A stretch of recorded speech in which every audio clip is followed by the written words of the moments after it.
निस्वार्थ रूप से आपके सामने इस देश की जनता का दुख, इस देश की जनता की समस्याओं का समाधान करने के लिए केवल आए ही नहीं है, बल्कि जानते हैं कि इसका समाधान क्या है। इस देश के सारे समस्याओं का समाधान सर्वहारा क्रांति के बाद इस देश में होने वाले समाजवाद स्थापना में है, जो भगत सिंह चंद्रशेखर चाहते थे। भगत सिंह की पार्टी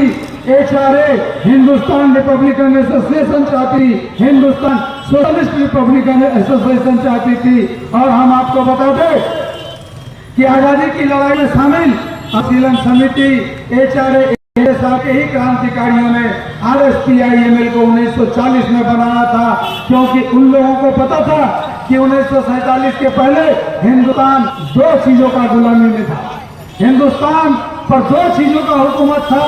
एक ब्रिटिश गवर्नमेंट जो खुले आंखों से देखा जा सकता था, और दूसरा था पूंजीवाद की गुलामी जो खुले आंखों से देखा नहीं जा सकता है। पूंजीवाद की गुलामी अर्थात इस वर्तमान व्यवस्था की गुलामी, दांव पर टी हुई इस व्यवस्था की गुलामी जो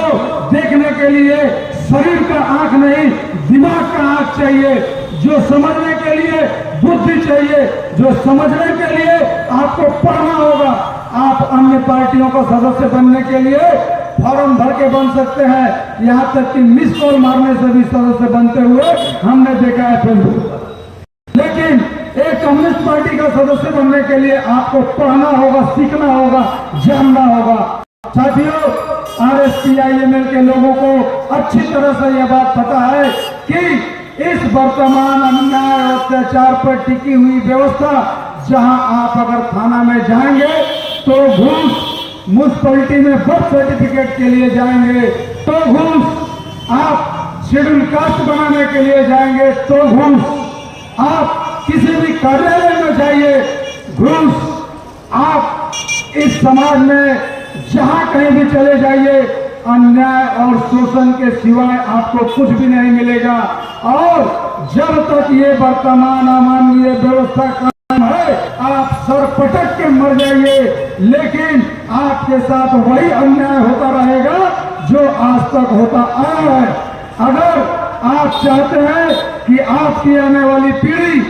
मनुष्य की तरह रह सके, अगर आप चाहते हैं कि आप और आपकी आने वाली नस्ल आत्मसम्मान के साथ सर उठा के जिए, तो आपको इस वर्तमान अन्याय और अत्याचार पर टिकी हुई इस वर्तमान व्यवस्था को उखाड़ फेंकना होगा। भले आपको लगे कि हम जो बात बोल रहे हैं वो संभव हो, लेकिन मैं आपको यह भी बता दूं कि आज से 200-300 साल पहले अगर कोई कहता कि मनुष्य चांद पर जाएगा तो उसका जवाब होता पागल है, मनुष्य चांद पे कैसे जाए। लेकिन मनुष्य चांद पे गया। आज से 100 साल पहले और 200 साल पहले अगर कोई कहता था कि हिंदुस्तान से अंग्रेजों को हटाना है और भारतवर्ष में हिंदुस्तान के लोगों का श्रम होना चाहिए, उस समय भी जवाब यही मिला था कि आप पागल हैं, भारतवर्ष से अंग्रेजों को निकालना मामूली बात नहीं है, ये तुम सोचा भी कैसे। आगे आपको वासुदेव बलवंत फड़के के इतिहास में मिल जाए। साथियों, अंग्रेजों को इस देश से निकालना जितना मुश्किल लग रहा था और जितना असंभव लग रहा था, आज भारतवर्ष से इस अमानवीय व्यवस्था को मिटाना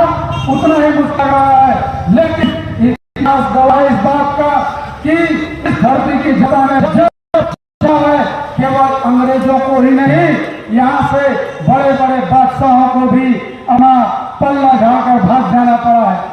साथियों, भारतवर्ष की जनता को केवल सच्चाई जानने भर की देर है। आप हमारी बात से जो लोग सहमत हैं उनसे मेरा अनुरोध है कि आप लोग हमारी बात को ज्यादा से ज्यादा लोगों तक पहुंचाने